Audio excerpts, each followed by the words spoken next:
Welcome to the ElderAbyss show.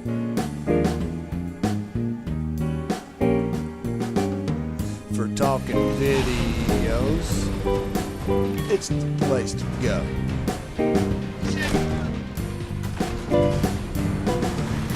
Game tips, rants, tactics, and more.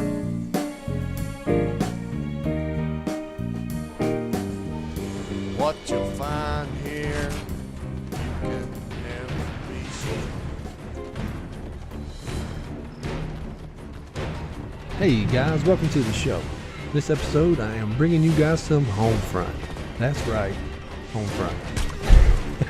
No, I wasn't very big on HomeFront, and to be honest with you, a lot of the pre-release media never got me excited. There was a few things about the game that they said that got me interested, but I just wasn't quite convinced. Then a few of the crew picked the game up, was telling me some good stuff about it. Saw some videos after its release, got my interest up even more. And between that and, quite frankly, just needing a fresh new game to play, I went ahead and picked this game up. And my feelings about it we'll get to in a minute. Oh, how about that?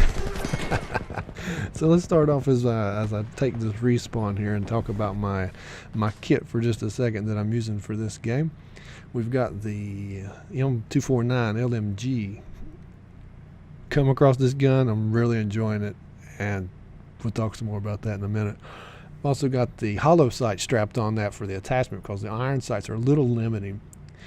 Got the EMP for vehicles, disable those, and for my purchase slots I've got the Hellfire and the RPG for what we call them, perks or specializations. I don't know how they're referred to in this game, but we'll figure it out. I've got the TAC reload, which is kind of like sleight of hand, gives you faster reload, and straight from the hip, which is kind of like steady aim from Call of Duty, so it tightens up your hip fire spread when you're doing that, which both of those work really, really well with the LMG.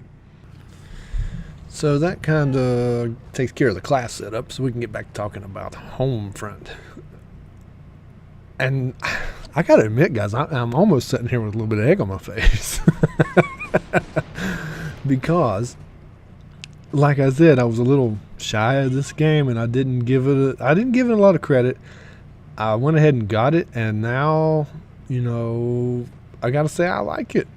I really, really like it. It's not, it's got its quirks and its knocks. It's not the best looking game that you're going to find. It's not got the most customization that you're going to find in a game, although it does have it doesn't have a huge array of weapon selection, but it does carry a lot of weight on the attachments and specializations, and you got the vehicle stuff. I mean, it's got some very contendable depth to the customization and class build-up. So yeah, you can't knock it a whole lot for that, but the gun selection's not vast, I guess is the only thing I could really say about it there. But that said, the game plays amazingly and surprisingly well. It's very well balanced, even though you can go, there's prone, but the way they implement their prone, you can't run around like Call of Duty and drop shot people. You can only use prone the way, I'm going to go out on a limb here, the way you should use prone.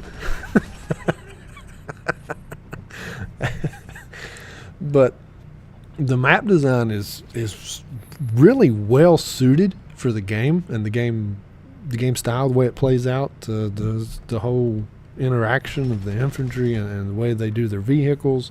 And they have even for console, they've got a pretty sizable amount of players on some of these matches. They can go all the way up to 32 on some of them. The map size is perfect. It's not as, by far not as big as Battlefield. But you don't have spawn-in vehicles constantly like you do in Battlefield either.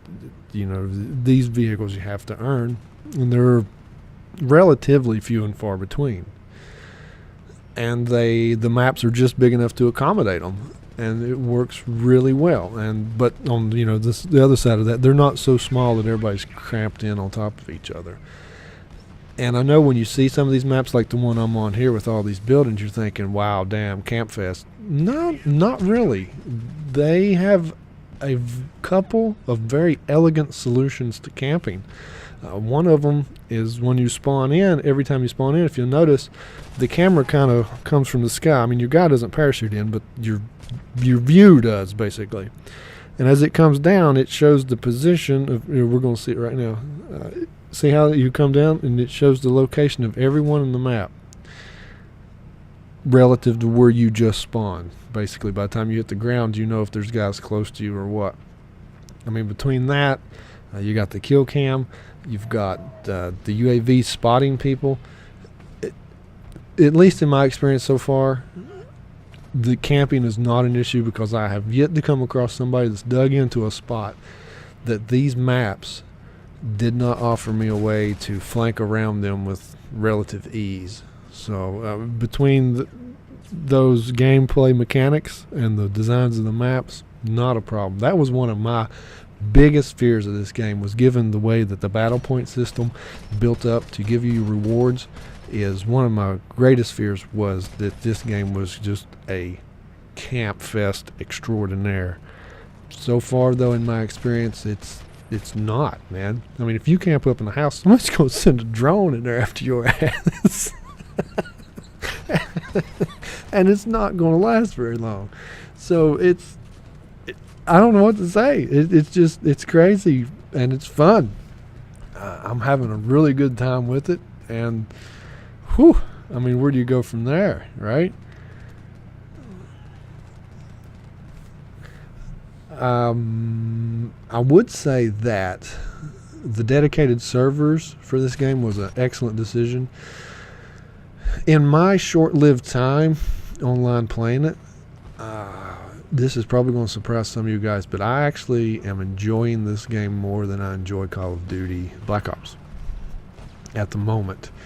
And I think one of the biggest reasons for that is the dedicated servers. I enjoy Black Ops, but I get so frustrated with the connection issues in that game that dedicated servers are my amazing grace on a set of bagpipes by a professional player that lives in Scotland his whole life.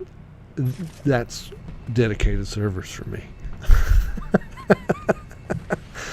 Let's watch that Hellfire. That's a double deal Hellfire missile. And watch this one.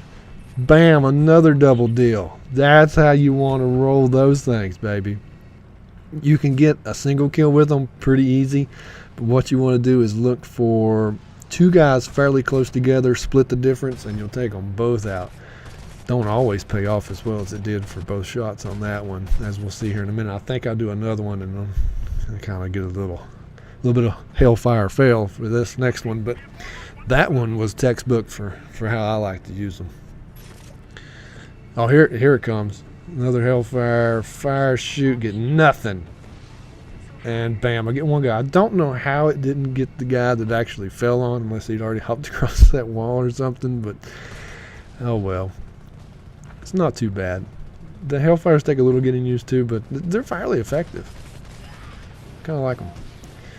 I've yet to upgrade to some of the, or not upgrade, but to use some of the other tools. I haven't unlocked most of them, to be honest, because I'm only, I think, 1 or 2 levels past what I was in this video, and I can't remember the exact number. Somewhere around 10, 11, 12 or more. But I'm really eager to get up to some of those other things, unlock them, and try them out. They look like very effective tools for the trade. Right there you can see somebody's got a UAV up spotting these guys, so that's making them easier for us to pick out. That's what that's going on. But let's see. We're almost through here, so I want to plan on bringing you guys some more Homefront coverage. I know a lot of fellas has asked me if I was going to do Homefront, and I had kind of downplayed it because I wasn't sure, and that's pretty much how I tried to put it. But now that I've got it, I am enjoying it very much, and I will be doing some regular Homefront in the mix here. especially for the next little bit. So you guys stay tuned and have a good one. Appreciate it. Growing old.